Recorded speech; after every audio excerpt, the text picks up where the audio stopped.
In this guide, I'm going to show you how you can enable WebGL here in Google Chrome. Before we do dive into this guide, make sure to like the video and subscribe to the channel with all notifications on. It really does help with the channel and lets us know that you want more content like this. We'd greatly appreciate it, and if at any point throughout this guide you do have any questions, just ask them down in the comment section below and we can help you out further. I'm going to be doing my best to reply to every single comment down there. But first things first, what you're going to want to do is obviously open up Google Chrome, and up in the top right corner you're going to see these little three dots. Go ahead and select those and then scroll all the way down and go into your settings.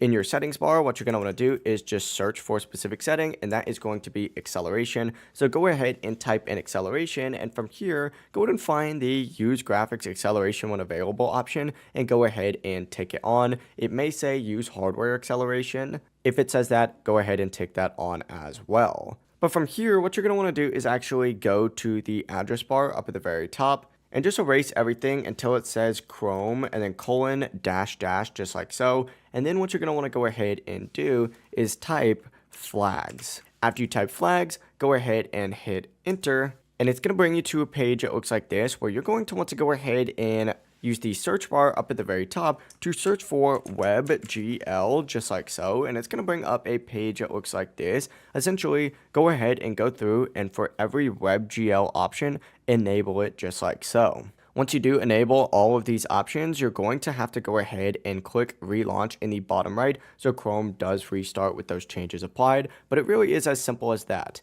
It's just essentially enabling a bunch of settings. If you guys did have any questions, just ask them down in the comment section below and we can help you out further. I'm going to be doing my best to reply to every single comment down there. Before you do leave this guide though, make sure to like the video and subscribe to the channel with all notifications on. It really does help the channel and lets us know that you want more content like this. We'd greatly appreciate it. Have a great rest of your day though.